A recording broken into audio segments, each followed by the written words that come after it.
নমস্কার, আপনারা দেখছেন এখন দাসপুর বার্তা। সবুজের প্রতিভা বিকাশের বার্তায় সবুজ উৎসব উদ্বোধনে ঘাটাল মহকুমা শাসক। উদ্বোধন হয়েছে 12ই ডিসেম্বর বৃহস্পতিবার মঙ্গলদ্বীপ জেলে। এর উদ্বোধনী ভাষণে ঘাটাল মহকুমা শাসক সুমন বিশ্বাস এতে প্রয়োজনীয় বিনোদন ও বিকিনি অপেক্ষা কচি কাঁচাদের প্রতিভা বিকাশের উপর গুরুত্ব আরোপ করেছেন। দাসপুর সংলগ্ন শ্যামসুন্দরপুর নারায়ণ ললিত স্মৃতি ময়দানে দাসপুর সবুজ সংঘের আয়োজনে আশিস মাইতির পৌরোহিত্যে স্বাগত বক্তব্যে সাধারণ সম্পাদক সুব্রত কুমার রায় উপস্থিত ও সহযোগী সবাইকে অভিনন্দন জানিয়ে একাকিত্ব এড়ানোয় মানুষের পাশে থাকার বার্তায় একে বছর বছর নতুন সূর্যোদয়ের আখ্যায় ভূষিত করেছেন। এদিনের আকর্ষণীয় অতিথি উমা টেলি সিরিয়াল খ্যাত অভিনেত্রী সিঞ্জিনী চক্রবর্তী একে মন ভালোর উৎসব রূপেই বর্ণনা করে আদিবাসী লোকনৃত্যে দর্শক ও শ্রোতৃমণ্ডলীর মন জয় করেছেন। জেলা শিক্ষা ক্রীড়া তথ্য ও সংস্কৃতি স্থায়ী সমিতির কর্মাধ্যক্ষ শ্যামপদ পাত্র মানুষের জন্য বার্তায় সবাইকে প্রাণিত করেছেন।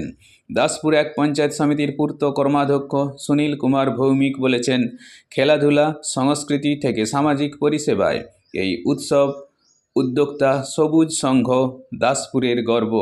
এদিনের সভায় এলাকাবাসীদের সাথে আরও সামিল ছিলেন বিধায়ক মমতা ভূঁইয়া, দাসপুর এক পঞ্চায়েত সমিতির সভাপতি সুকুমার পাত্র, সহসভাপতি সুজাতা সিং, শিক্ষা কর্মাধ্যক্ষ আশিস মাঝি, দাসপুর এক গ্রাম পঞ্চায়েত প্রধান লালটু চক্রবর্তী, দাসপুর 2 জিপি প্রধান বর্ণালী ঘোড়ই, দাসপুর থানার ওসি অঞ্জনী কুমার তেওয়ারি, নাড়াজল 1 চক্রের অবর বিদ্যালয় পরিদর্শক তুহিন মণ্ডল প্রমুখ, সংঘের আরও সদস্যবৃন্দ।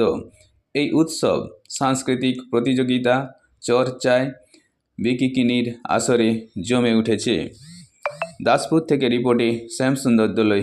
Like and follow with subscribe এখন দাসপুর বার্তা। এই দাসপুর বার্তায় যুক্ত হন, আলোর পথে এগিয়ে চলুন।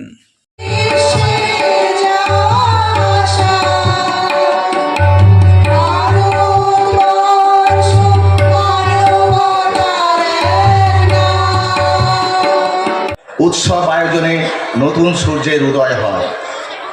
তারুণ্যের প্রাণবন্ত জোয়ারে সবুজ অঙ্গন হয়ে ওঠে আরো হরিয়াল, ফিরে পাই শৈশবের স্মৃতিকথা। এবং এই মেলাগুলিকে ঘিরে এলাকাটা সেজে ওঠে, উৎসবের রূপ নেয়।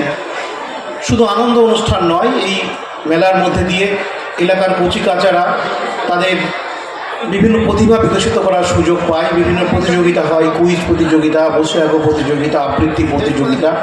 স্থানীয় যারা নৃত্য পরিবেশন করেন, সঙ্গীত পরিবেশন করেন, আবৃত্তি করেন, তারা এই মঞ্চটি পায় তাদের প্রতিভা দেখানোর জন্য। একটি বছর তারা অপেক্ষা করে থাকে কবে এই সবুজ উৎসব আসবে, কবে আবার তারা তাদেরকে মেলে ধরতে পারবে।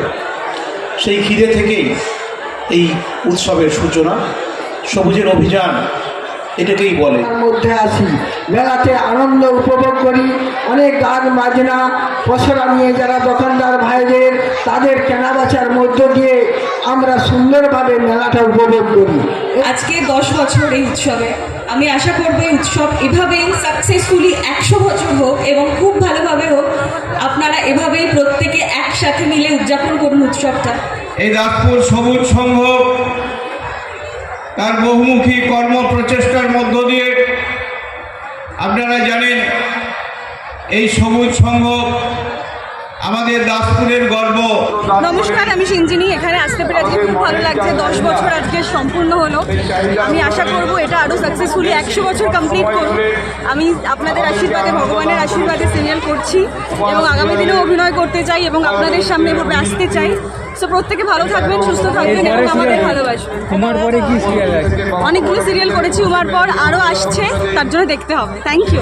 সবুজ উৎসবের লক্ষ্য আমাদের এই 10ম বর্ষ সবুজ উৎসব পদার্পণ করল। আমাদের সবুজ উৎসবের লক্ষ্য এলাকাবাসী সকলকে আনন্দ দেওয়া। সারা বছরের প্রতীক্ষায় থাকে এলাকাবাসী এই সবুজ উৎসবের মেলায় একসঙ্গে একত্রিত হয়।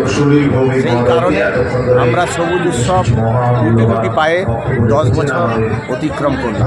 অনুষ্ঠান আপনারা আজকে এই উদ্বোধনী দিনে দেখলেন। আমাদের উদ্বোধক সুমন বিশ্বাস উদ্বোধন করেছেন, আরও সম্মানীয় অতিথিবর্গ এসেছেন এবং উজ্জ্বল নক্ষত্র ছিলেন সিঞ্জিনী চক্রবর্তী, উমা সিরিয়ালের উমা।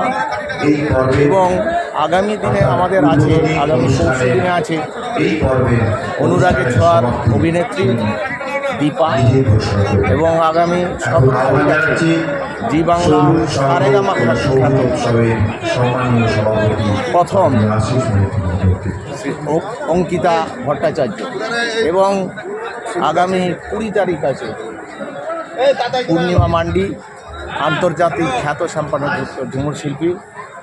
এবং সঙ্গে থাকছে এই 10 দিন ব্যাপী বিভিন্ন সাংস্কৃতিক প্রতিযোগিতা। এবং আরেকটি আমাদের বছরের মতো এবছরও আমরা রেখেছি রক্তদান উৎসব। আগামী রবিবার 15ই ডিসেম্বর অনুষ্ঠিত হবে এবং আগামী 14 তারিখ আমাদের ম্যারাথন দৌড় হয়। যেহেতু আমাদের এইটা সবুজ সংঘ একটা ক্রীড়ার ক্লাব হিসাবে পরিচিত, সেই জন্য আমরা খেলাধুলা এই মেলা শেষের মেলার আগেই করেছিলাম। 8টি দল নিয়ে একটি ফুটবল প্রতিযোগিতা করেছিলাম এবং 14 তারিখ আছে একটি ম্যারাথন সাগরপুর থেকে আমাদের দাসপুর মেলা প্রাঙ্গণ পর্যন্ত। আগামী 14ই ডিসেম্বর সকাল 9টায় সাগরপুর থেকে শুরু হবে এবং দাসপুর মেলা প্রাঙ্গণে শেষ হবে। দাসপুর সবুজ উৎসব শুরু হয়েছিল 2014 সাল থেকে। তার আগে 2 বছর 12 সাল 2012 এবং 2013 এই 2 বছর আমাদের হীরক জয়ন্তের সূচনা অনুষ্ঠান এবং তারপরে বছর 13 সালে হয় সমাপ্তি অনুষ্ঠান। তারপরে আমরা দেখেছি এই এলাকার মানুষের যে বিপুল আগ্রহ, এত মানুষের জনসমাগম, এত মানুষের একটা আরতি যে এই উৎসবটা যেন প্রতি বছর শেষে হয়। তাই সেখান থেকে আমরা সিদ্ধান্ত নিই প্রতি বছর ডিসেম্বর মাসে আমাদের এই ধরনের একটি মানে যাতে উৎসব, বৃহদাকার উৎসব, সাংস্কৃতিক উৎসব, ক্রীড়া উৎসব, শিক্ষামূলক উৎসব এই করার জন্য আমরা সিদ্ধান্ত নিই। সেখান থেকে আমরা কন্টিনিউ করে আসছি। মাঝে শুধু 1 বছর 2021 সালে আমাদের এটা বন্ধ ছিল করোনার কারণে, আর আমাদের ধারাবাহিকভাবে চলছে এবং এটা আমাদের 10ম বর্ষে অনুষ্ঠান চলছে। আরও আগে থেকে মানে 12 সাল থেকে কতদিন অনুষ্ঠান হচ্ছে প্রথম থেকেই আছে। আর প্রশাসনিক পক্ষ থেকে আপনারা সমস্ত সুবিধা পাচ্ছেন? প্রশাসনিক সুবিধা আমরা মোটামুটি কোনো তেমন অসুবিধা হচ্ছে না। আর্থিক একটা ব্যাপার থাকে, তবে আর্থিক ব্যাপারটার ক্ষেত্রে আমরা বিশিষ্ট মানুষজনের কাছে যাচ্ছি। আমরা দাসপুর থানা কেন ঘাটাল মহকুমার বিভিন্ন প্রতিষ্ঠানের কাছে যাচ্ছি। সেখানে যাচ্ছে সরকারি প্রতিষ্ঠানও আমাদের সহযোগিতা করছেন, তেমনি বেসরকারি প্রতিষ্ঠানও আমাদের সহযোগিতা করছেন। সাধারণকে কি প্রতিক্রিয়া দিতে সতেজতার প্রতি আমরা বলি আপনারা সতেজ থাকুন। বয়সটা বড় ব্যাপার নয়, আপনারা সবসময় সবুজ সতেজ থাকুন, মনটাকে সতেজ রাখুন, আর ওই সমাজের আদমরাদের ঘা মেরে বাঁচিয়ে তুলুন, জাগিয়ে তুলুন। আমরা এটা চাই, এই বার্তাটা আমি দিতে চাই।